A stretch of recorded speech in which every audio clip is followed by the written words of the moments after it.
Hello student. आज हम मुद्रा के अर्थ और मुद्रा के उद्भव के संबंध में अध्ययन करेंगे। सामान्यतः मुद्रा का उद्भव या मुद्रा का उदय होना, किस प्रकार से जब वस्तु विनिमय प्रणाली में कठिनाई आई तो हमने किस प्रकार से मुद्रा को अपनाया। देखा जाए तो भारतीय इतिहास, प्राचीन इतिहास को देखें कि जहाँ राजा और महाराजाओं का राज्य था, उस स्थिति में वो व्यक्ति या वो देश का राजा अपनी कोई भी वस्तु या धातु पर अपनी मोहर को टंकित करता था, मोहर को छपवाता था और वही मुद्रा का सामान्य रूप ले लेती थी।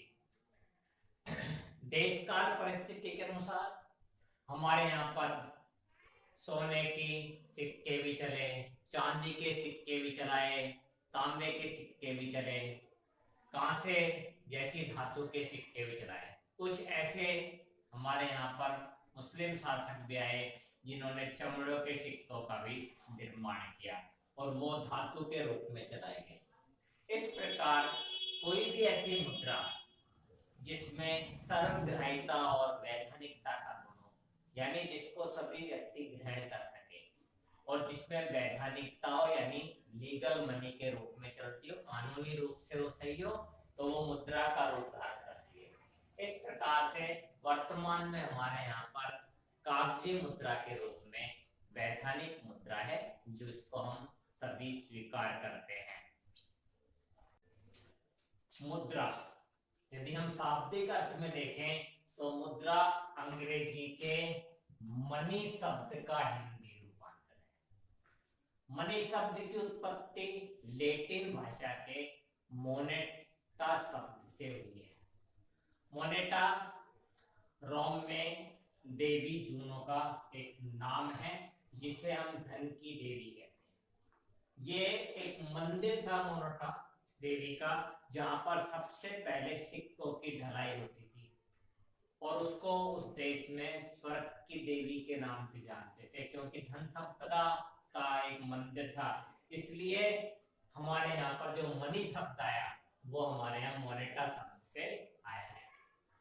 सामान्यतः यदि हम परिभाषा के रूप में देखें तो प्रोफेसर हार्डेल्स विदर्स के अनुसार मुद्रा वह सामग्री है जिससे हम वस्तुओं का क्रय विक्रय करते हैं।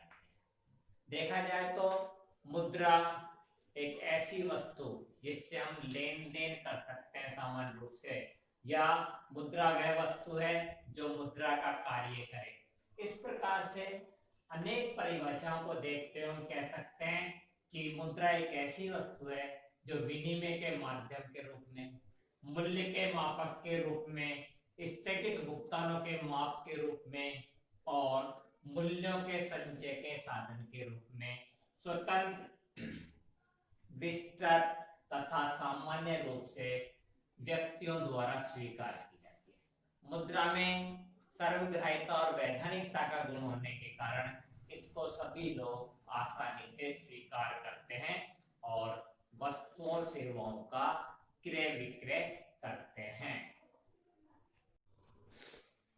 अर्थ और परिभाषा के बाद मुद्रा पूर्ति के वैकल्पिक मापों के बारे में अध्ययन करेंगे। सामान्यतः मुद्रा पूर्ति के बारे में देखें तो एक निश्चित समय में संचरण करने वाली कुल मुद्रा को हम अर्थव्यवस्था में मुद्रा की पूर्ति कहते हैं। भारतीय रिजर्व बैंक मुद्रा पूर्ति के 4 वैकल्पिक मापों को प्रकाशित करता है: M1, M2, M3 व M4। M1 के अंतर्गत हम C plus TD plus OD यानी करेंसी, जिसमें कि हमारे यहाँ पर लोगों के पास रखी हुई करेंसी का मतलब है नोट और सिक्के कितने हैं। TD यानी डिमांड डिपॉजिट, जो व्यापारिक बैंक और सहकारी बैंकों के पास जमा होती है, और अदर डिपॉजिट जो कि रिजर्व बैंक के पास अन्य जमा के रूप में होती है, इसको हम M1 में शामिल करते हैं। M2 जो मुद्रा पूर्ति का दूसरा रूप है, इसमें M1 के साथ डाकघर बचत बैंकों की हम बचत जमाओं को शामिल करते हैं। करते हैं, क्योंकि कुछ जमाएं हमारी व्यापारिक बैंकों में नहीं होके डाकघर बचत खातों में होती है। M3 में भी हम M1 का रूप लेते हैं, और व्यवसायिक बैंकों के पास निवल आवधिक जमाएं यानी नेट फिक्स्ड डिपॉजिट होती हैं, उनको हम इसमें शामिल करते हैं। और